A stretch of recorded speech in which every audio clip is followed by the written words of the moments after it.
friends.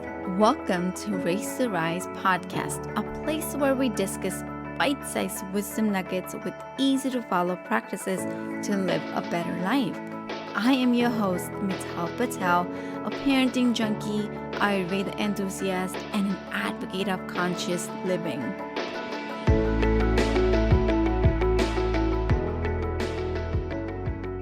Hello, parents.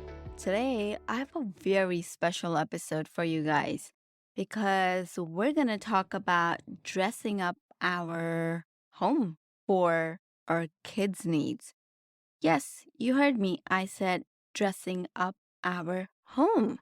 So, we're going to become a childhood designer and set up 5 important zones and transform our spaces to facilitate the growth environment to our kids. Why? Because I truly believe in facilitating growth environment than forcing the growth to our kids. So let's look at these 5 zones. So these are some 5 play zones that we all need in our home, which can help our children flourish and enjoy for hours and days. And one of the most important thing that our kids gain from these play zones is they learn to play independently. Yes, so you mommies and daddies, you can work in that same space while your kids are playing by themselves without any screens. Yes. So let's look at these zones one at a time. So first one I really want to focus on, that's called focus zone. The name pretty much explains, yes, this is a place where they can focus on their work and academics or projects. It's an area for experiment, study, and to explore. So, as children grow and begin to have more focused work, such as puzzles or textbooks, homework, or any types of experiments, they need space where they can focus. And being able to focus is strongly linked with their visual environment. So, why not create that space and give them that space where they can focus and explore? Zone number 2 is called quiet zone. Again, self-explanatory. Actually, all of these zones are the name itself explains what it is. But let me just share that this is a place to rest, read, and unwind with books, cushions, and tent. Yes, this place will help them regulate their emotions better. And it serves as a place for time in to calm down. I said time ins, I didn't say time out. So, yeah, because everyone needs a corner to unwind when life feels overwhelming. A quiet spot where they can listen to story, read a book, listen to a podcast or audiobook, simply zone out and daydream. So this is that space where they can learn to regulate their emotions and wind down. Now, the third zone is called movement zone. This is a place where they can jump, stretch, roll, hop, spin, cartwheel, and go upside down. Yes, we need to provide that space to them.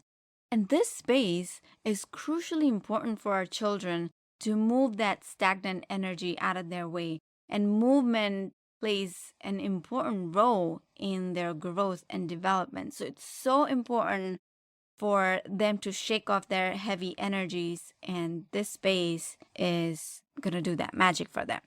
Now, the next zone is called messy zone. Yes, this is where our children can explore the tactile materials.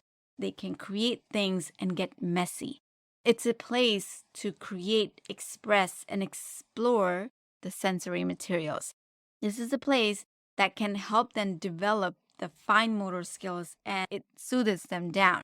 It's equally important for older children as well as the younger one. Older children can release their creative energy in this space and they can be more handful with their colors or paints or whatever they want to do.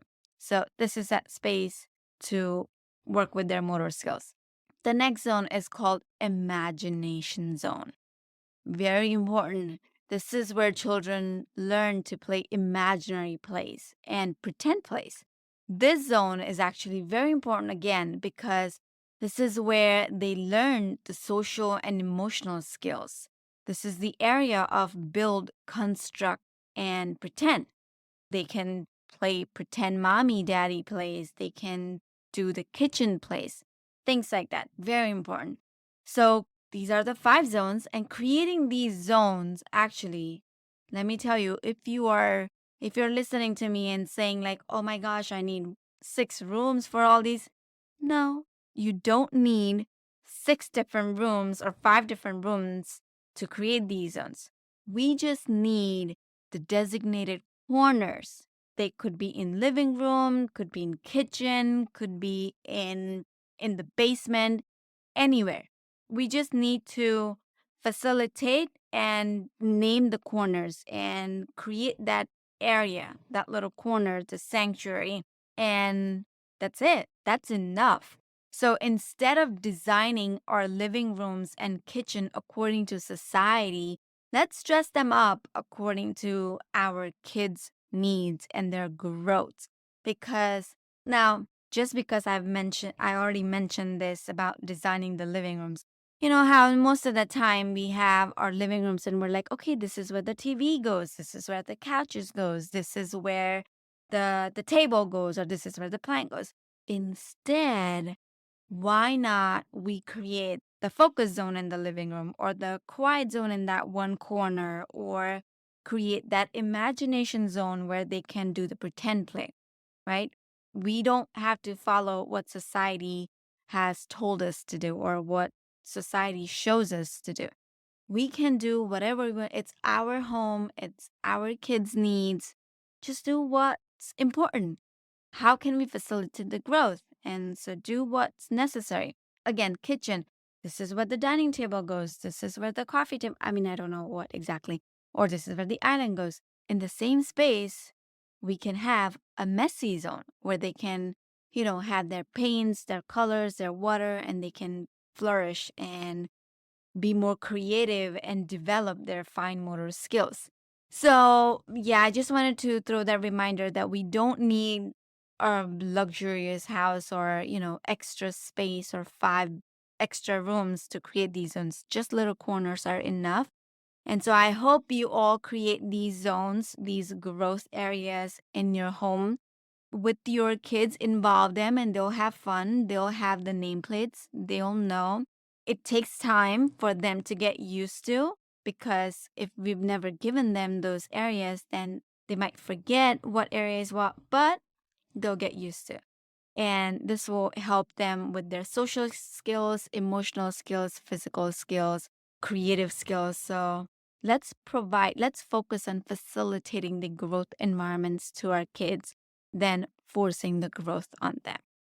Thanks for listening to Raise to Rise podcast. We would absolutely love to hear your thoughts about today's episode.